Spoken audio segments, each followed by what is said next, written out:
me on my very rudimentary accordion skills. So glad you're here with us this morning. Oh, thank you very much. This is also an anniversary day for me. It's 7 years that I've been with you, which sort of seems impossible. And these guys behind me, this fabulous band, has been 14 years because they were here 7 years before me. So, yes, so grateful to this marvelous band. I know they didn't even know it was that long. All right, so you're going to join us. Please stand on up, and we're singing together a Fountain of Green Joy this morning. Yes, it's an old Irish drinking. It's an old Irish drinking song.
Good morning.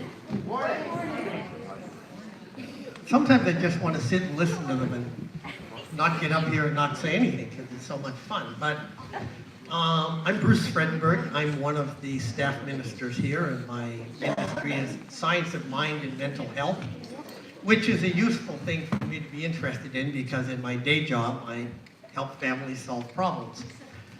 Anybody here for the first time, you don't have to raise your hand, but if you've not been here before, we are a trans-denominational center. We're a spiritual center, and what we do is we teach people about spiritual principles, and you can learn to apply these principles to your life and make your life go better. Now, raise your hand if your life is going so well you would like nothing to change ever, nothing can get better.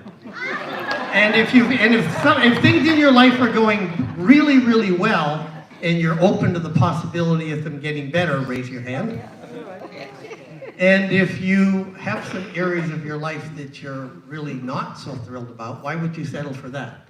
So you're in the right place. So we're going to start with a call to service, lighting the flame, well, I'm going to pull my glasses out and see what I'm lighting.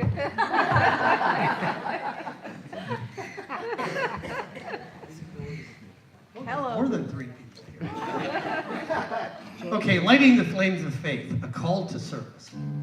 We perform this ceremony to promote the universal consciousness of life, which acknowledges that all peoples and all faiths, all sentient beings come from the one great universal presence, which we call spirit. Fundamental to this truth is the unifying nature of all religious thought and experience, which we honor here today. We light the candle for the Tao, honoring the universal path of harmony and equilibrium, the natural way. We light the candle for the shamanic traditions, honoring the beliefs and practices of all indigenous peoples, the way of primal spirituality. We light the candle for Hinduism, honoring the path of knowledge, action, and devotion. We light the candle for Judaism, honoring the ethical path of living by sacred law. We light the candle for all forms of Buddhism, honoring the Four Noble Truths and the path of compassion. We light the candle for all forms of Christianity, honoring the Christ consciousness as the path of love. We light the candle for all forms of Islam, honoring the path of compliance with the will of God as the highest calling. We light the candle for the universalistic religion of Baha'i, honoring the path of unity and peace. We light the candle for all forms of New Thought, honoring the metaphysical path of mental healing through the practice of universal spiritual principles. And as Reverend Judy Chapman lights the last candle, let it represent the path that brought you here this morning.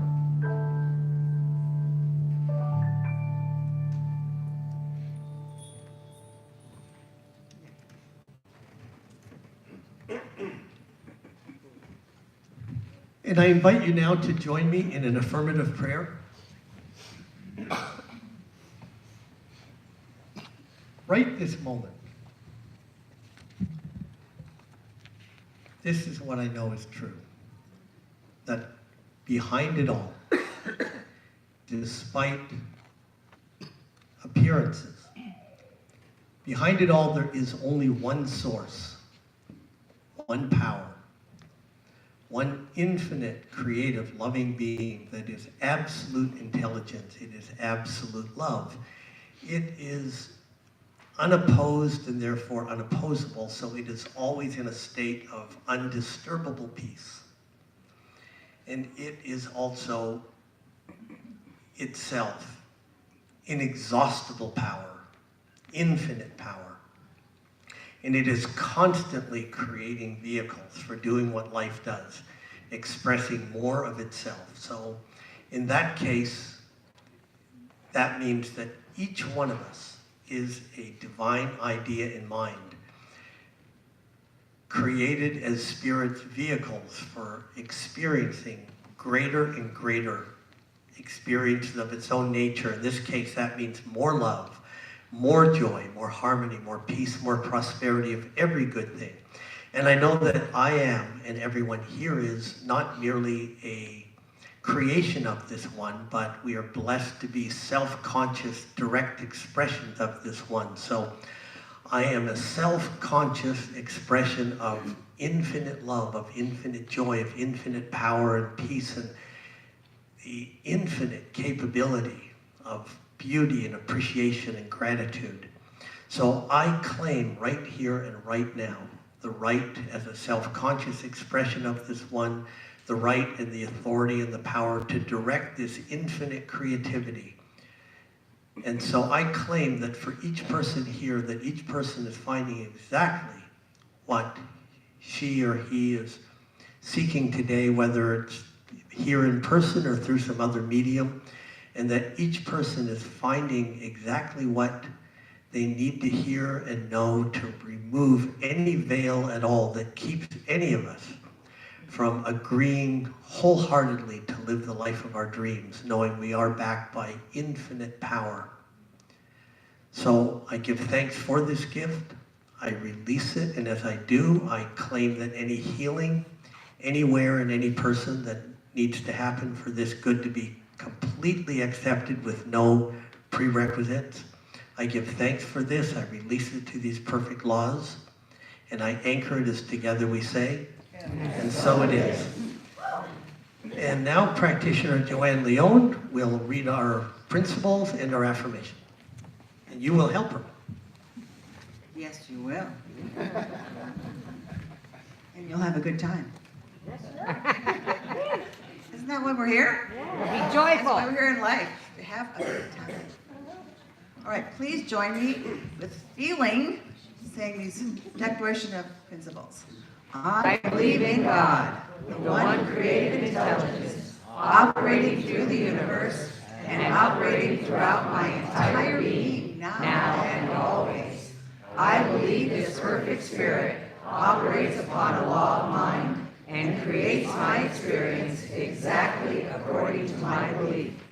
I believe this perfect creative intelligence can be used by me and by every other person to produce health, abundance, and love in mind, body, and total life experience. I use it now, and I rejoice in it, and so it is. Very good.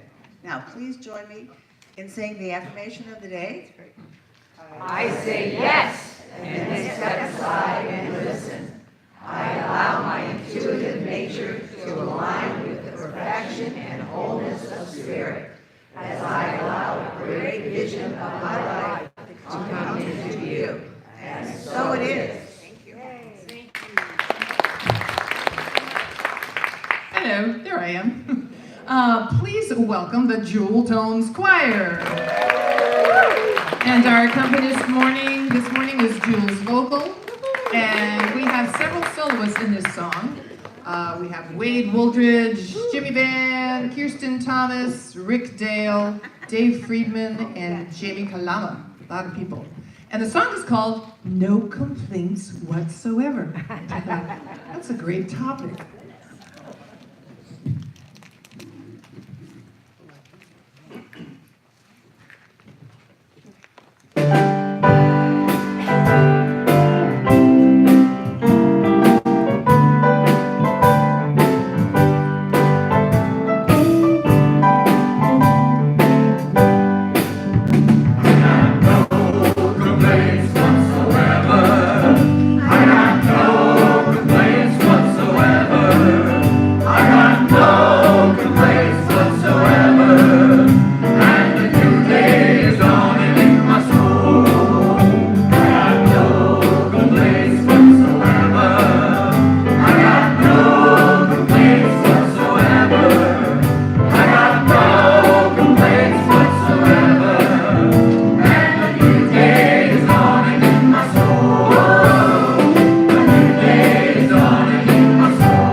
I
great song. What a great melody.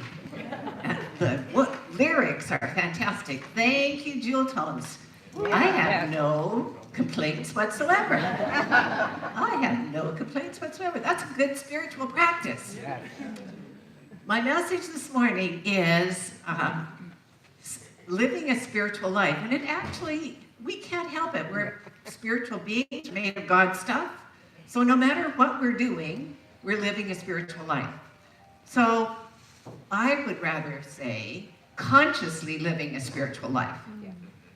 Aware that we're living a spiritual life. And I want to point out the guides in this Science of Mind magazine this month have been fantastic. The writer is the daughter of a very famous minister, Bill Curtis, and she just hits a bullseye every single morning as far as I can see. I keep thinking, oh, I'm going to talk about that one, and then the next time. And I don't read ahead because I want that practice to be recent. This morning, she wrote about the story of, how many of you saw Lion? Okay, only a few of you. It's a wonderful movie. It's an old movie now, like 3 years old or 4 years old or something. Ancient. Anyway, she reminded me of, we all have a homing device within us.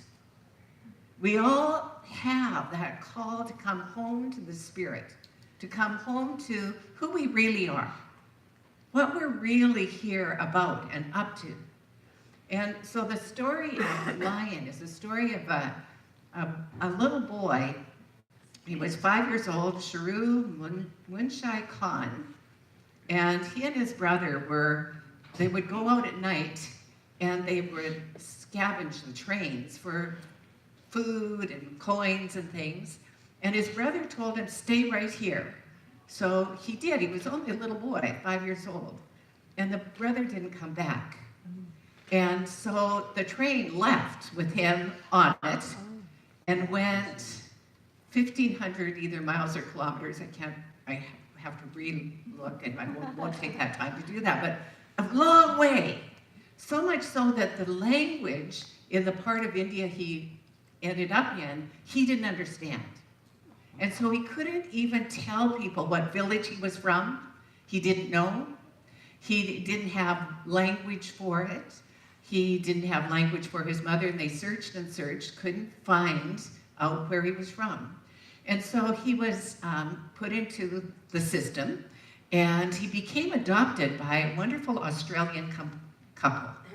So he went 5,700 miles past where he ended up. Now he's in Australia, and he's being raised as an Australian boy, and he has wonderful parents, and he's very happy, but something within him really wants to find his roots, find his home, find his mother, who every time he thinks about his mother and his little sisters, he thinks they must be so sad without him. And indeed, they have been very sad without him. And so, thanks to the technology, the wonderful technology of Google Earth, he finds his home. He finds his village, and he reunites with his mother. And at that time, we finally find out why the movie is called Lion. Because it was his name, his nickname in his language was Lion.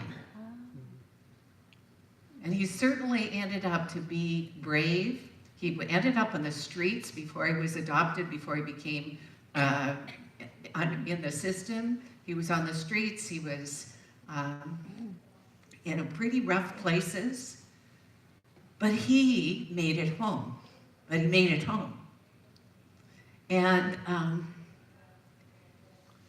we make it home. Earlier, she wrote about Wired for Oneness. This is another great example. How many of you read these every day? Oh, come on. More of you ought to, because you'd be so happy you did. So we get them here. you can, if you're new members, you can get them for free for 6 months. So this one is about cycling champ Gino Bartali. Is that Bartali? Anyway, during the war, he was cycling champion, and he was actually smuggling papers to smuggle Jewish Italians out of Italy by giving them false papers. They were in the handlebars of his bike, wrapped in the handlebars of his bike, and because he just confidently ride past the Germans, because Italy was occupied by Germany, and so he just waved to them, and when they wanted to examine his bike, he said, no, it's been adjusted exactly to my weight, so you can't touch it.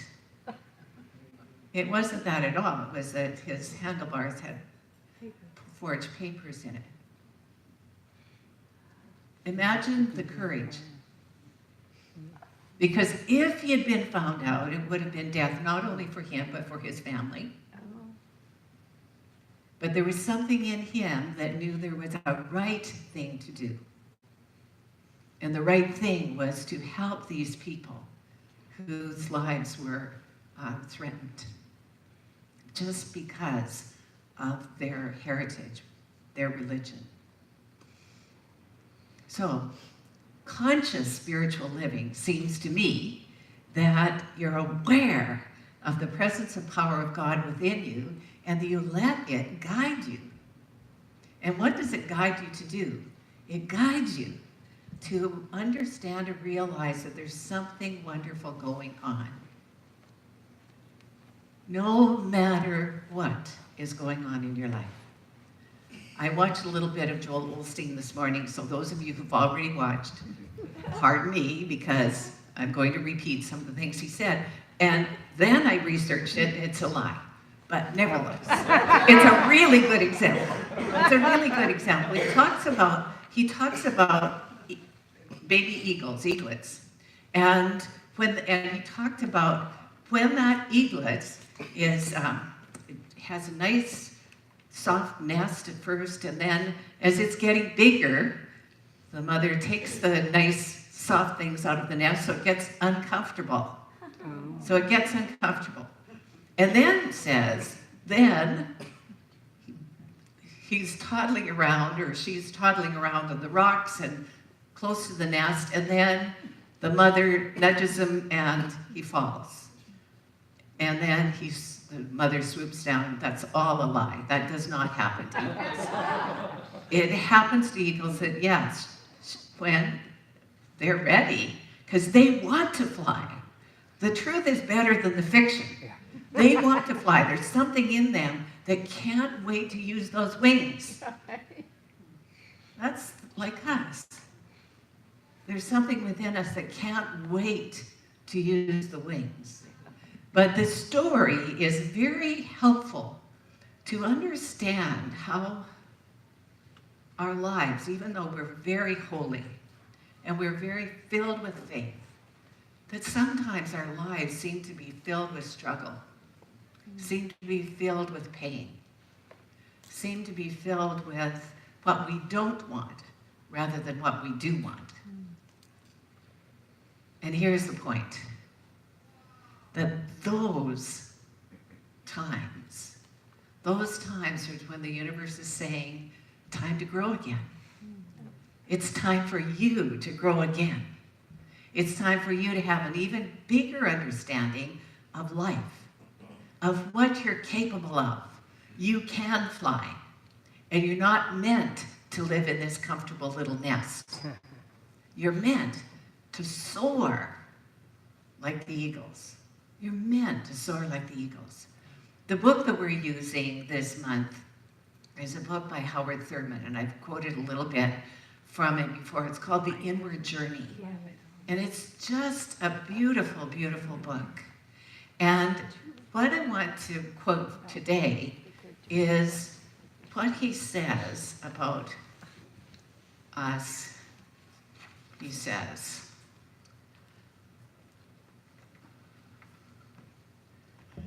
have you had your last good session with yourself? Let me read that again. When have you had your last good session with yourself? Or have you ever had it out with you? Most often, you are brought face to face with yourself only when such an encounter is forced upon you. Usually, it is in connection with a crisis situation. Whatever may be the occasion, that comes a deep necessity which leads you finally into the closet with yourself. It is here that you raise the real questions about yourself. The leading one is, what is it after all that I amount to? Ultimately. Such a question. So, what is it after all that I amount to ultimately? What's my ultimate expression, my purpose? Why am I here? Such a question cuts through all that is superficial and trivial in life to the very nerve center of yourself. The very nerve center of yourself. So, in classes, in all of our spiritual classes, you have opportunities to deepen your awareness of who you are, to go deeper, to make that deep dive into your heart and soul, to free yourself of your false beliefs. Another day, Joanne McFadden talked about earthquakes, and the dangerous earthquakes are the ones that are close to the surface. It can be a much, much larger earthquake if it's 52 miles under the Earth's surface, and it will hardly do anything, a little tiny jiggle, a little rumble. And that's true for us too. So it's about going deep, deep down into the stillness of your soul, where nothing is rough, where nothing is, where the storm cannot find you. There's no storm there in the depths of your being. On the surface, there certainly may be. It may be stormy. So, I really believe, Ernest said, the easiest thing of all to practice is faith. Because when we know who we are, when we are aware that we're spiritual beings, it's easier for us to ride out those storms, to let the storms just be, and go deep down into the center where there's calmness and peace. So are you going to the center of your being? Are you finding the peace in your soul? Are you finding those places? Oftentimes, when something comes up that we're challenged about, and in my life there's been many, and they've all turned out wonderfully. But in the moment, I didn't know how they were going to turn out. I was just trusting that thing within me that said, do this. And the thing that came to mind was when I was working in Edmonton, Alberta, and I was teaching there, and I had a great job. I had a secondary school, 8 to 3, and summers off. Ha ha ha! Teachers know I'm kidding. It isn't just that. It's there's a lot of work. But it was satisfying. It was great work. And I knew that I wanted to take ministerial education. My teacher wasn't ready to teach it yet. And the teacher in the city 3 hours south was teaching it. So I decided to quit my job, to quit my good tenure job, by well paid, because in Canada, teachers are well paid, actually. They're valued more than perhaps they are here. Anyway, well paid job, and give it all up and take the chance and get a job in Calgary. And see, the part of me that, remember I told you this story before, I went to my first interview in the Calgary Board of Education, and the interviewer said, well, you're an English teacher, your background is in English, and we don't have any need for any more English teachers. We have 1,000 applicants and 0 jobs. Stay where you are, or you could put your name on the substitute teacher list, but it's also over. So I'm not giving you much hope that you're going to be working. And I just said, thank you very much. But the thing in me said, keep going. This is yours to do, and not to listen to that negativity. 10 days, and in that interview, she said the only place that we have any jobs whatsoever is in special education. I went, oh, I could do that.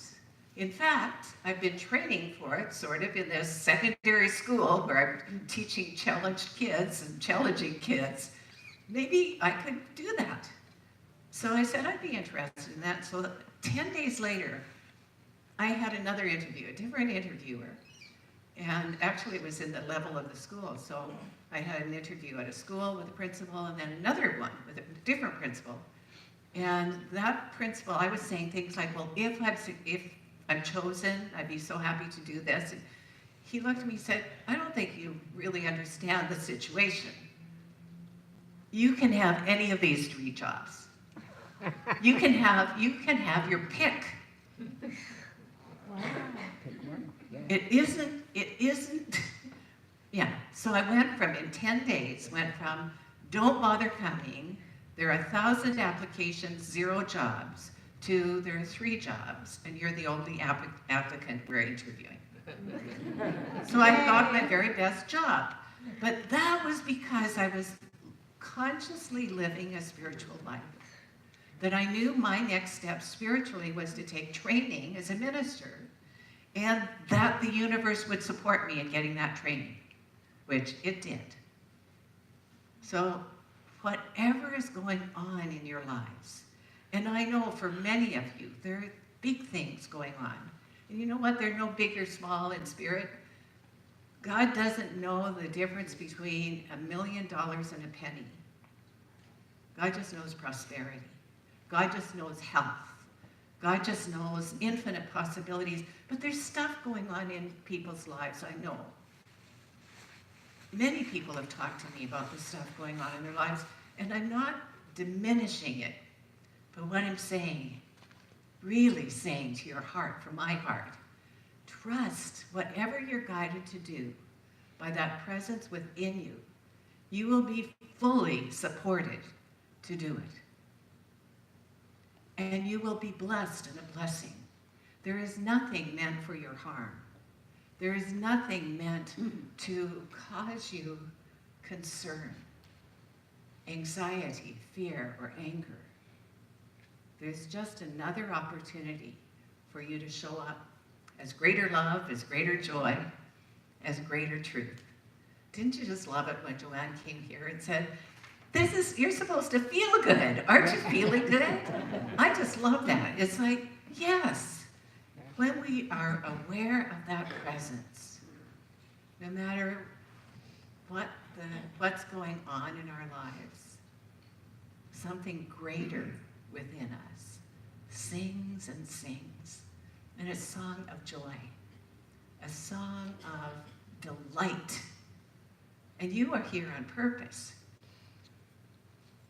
So imagine, I don't know if the choir has time to teach us all, but even if you could take some of those lyrics and you'd be singing it as you're going to the bank, as you're going to the post office, as you're just living your life, if you were aware, I have no complaints whatsoever. I have no complaints whatsoever. The thing itself is in my soul, and your face would show the world that you meant it. I'm so happy you're here. I'm so happy that you came, that we had this wonderful music together, this lovely time. But now it's our turn.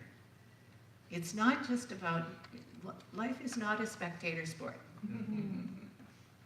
It's fun to be a spectator. It's really great when we've got great music and great entertainment.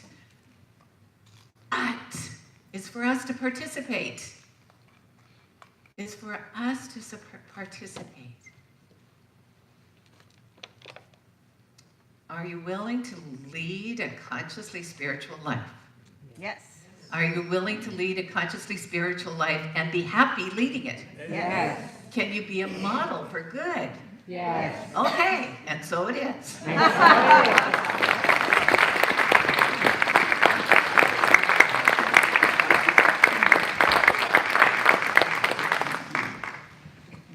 Let's pray together.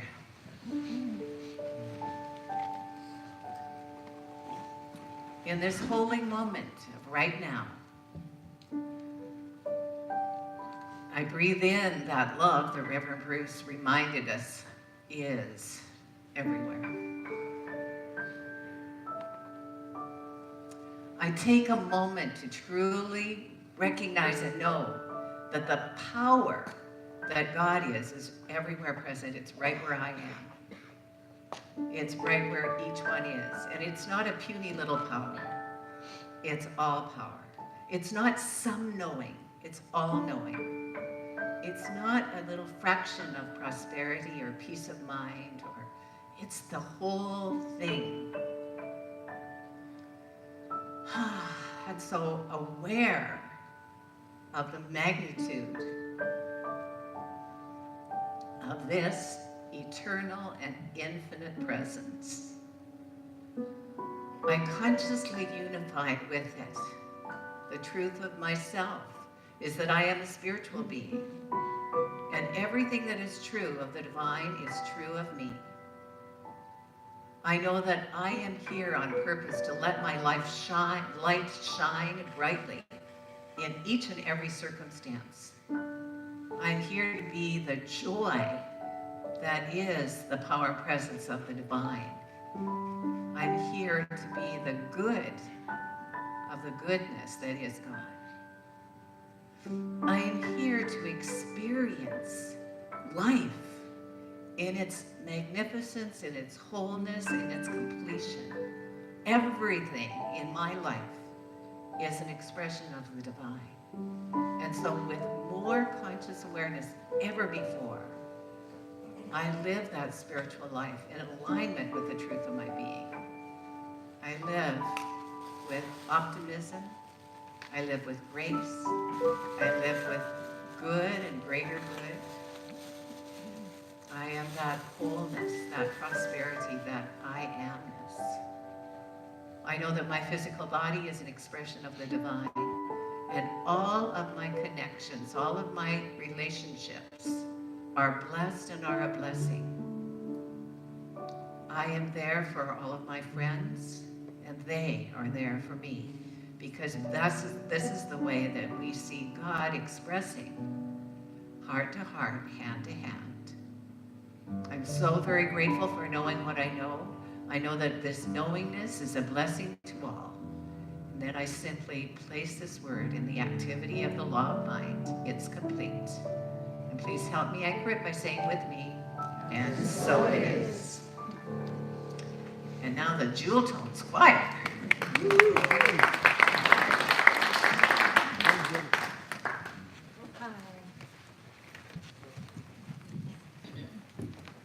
This next song is called Our Island Boat.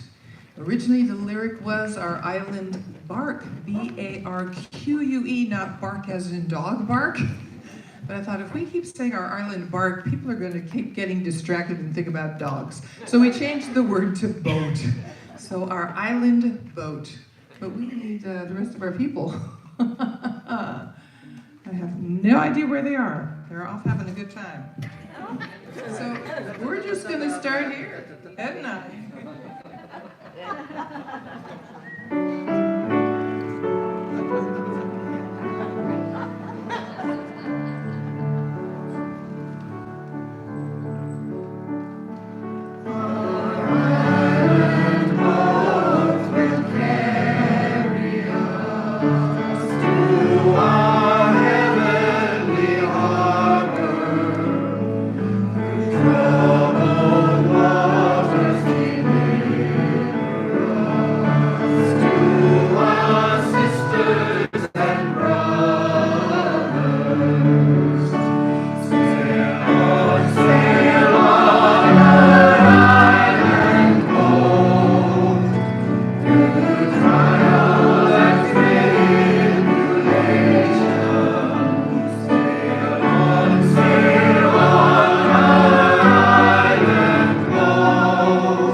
apologize, I didn't know.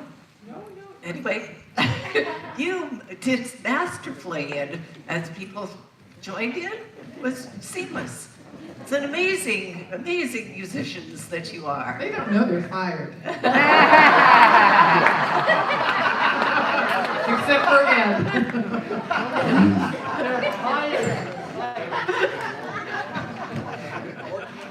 Yeah, exactly, 14 years, and that's it. Would the stewards please come forward? It's time for us to share our gifts, our tithes, our offerings, and to feel that gratitude.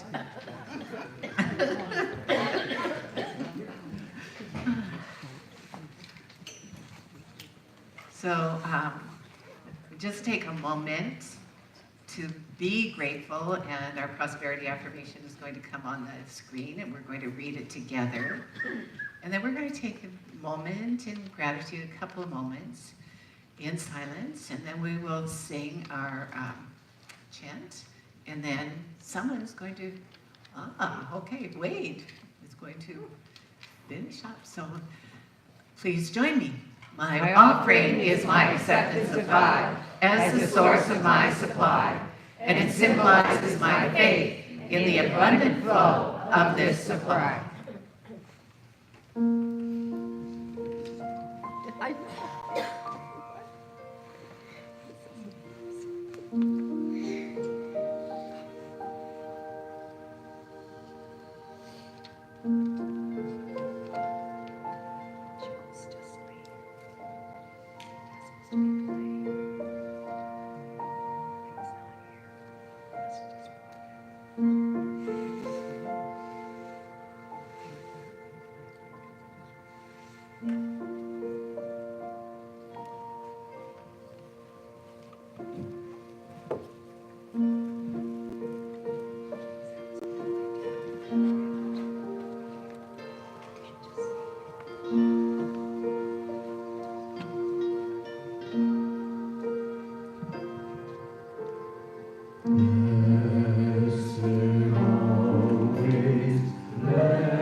Oh, Danny boy, the pipes are calling from glen to glen and down the mountainside. The summer's gone and all the roses falling. It's you must go and I must bide. But come ye back when summer's in the meadow,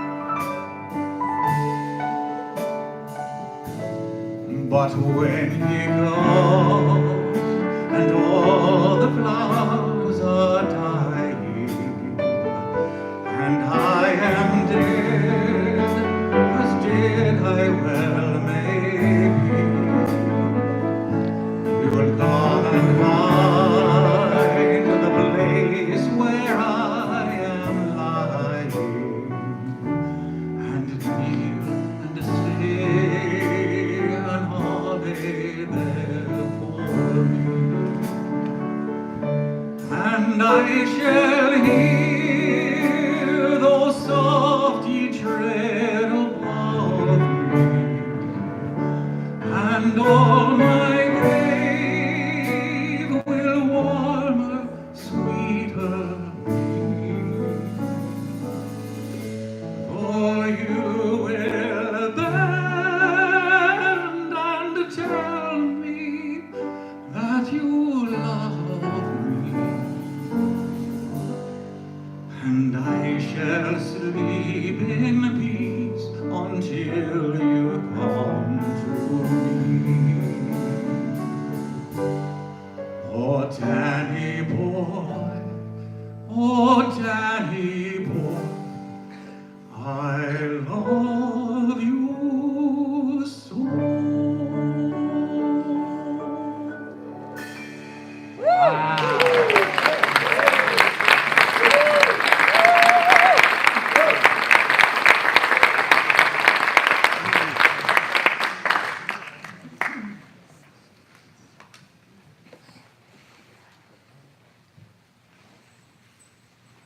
Thank you, Wade. That was just beautiful. That was beautiful. And more tears in the audience. I'd like to acknowledge those of you who are in service today. Of course, that's our whole choir and all of the other people who've been in service. Thank you so much for your gifts that you give. A special subset are our practitioners trained in the art and science of affirmative prayer. If you want to transform your life, make an appointment to see one of these people. You would be so happy you did. And the people in service today are Anita Baroldi, Joanne Leone, Dave Friedman, and Reverend Judy Chapman. Let's acknowledge our practitioners. You'll find them at the two prayer tables and in the Tranquility Room, and you'll get just a taste of what they do in a real session. If you're visiting us for the very first time today, if you just make yourself visible by raising your hand or standing. I don't see anyone, and so let's just affirm ourselves. Yeah. Please repeat after me. I am a magnificent spiritual being. I am a magnificent spiritual being. There is nothing to fix. There's nothing to fix. There is nothing to do. There's nothing to do. There's simply something to know. There's simply something. I know who I am. I know who I am. And so it is. And so it is. And now we have some announcements. Conscious Connection meets today right here in the sanctuary from 12 to 12:30. Join the discussion about Heather's talk today. This is facilitated by Mary Brogdon, and childcare is available. And then join us on Wednesday evening as Mary Brogdon presents Looking for Love in All the Wrong Places. Sounds interesting. Come at 7 o'clock on Wednesday and find out. On Sunday, March 24th, our in-flight teens are gifting us with a day at camp. This is your opportunity to experience the inspiration that transforms the lives of our teens. Come, have fun, and glean the wisdom our teens have to offer. Yes, and on Sunday, March 31st, from 12 to 1, our youth and family program is having a visioning, and this is to discover Spirit's highest idea for our youth program. So if you're either a youth program director, or you're involved in the youth program, or you're interested in the youth program, or have anything to do with the youth program at all. Parents. Youths. And yes, youths. And please plan to attend. And please also RSVP to Diane Hennessy, and the information is in your program for that. On Tuesday evenings at 6:30 p.m., Dr. Heather is teaching the Essential Ernest Holmes class. There is a sign-up sheet on the kiosk, and please see Dr. Heather if you have any questions. And we have a lot of stuff going on, so take that insert home with you and read it over. And now we're going to invite the children in. Come on.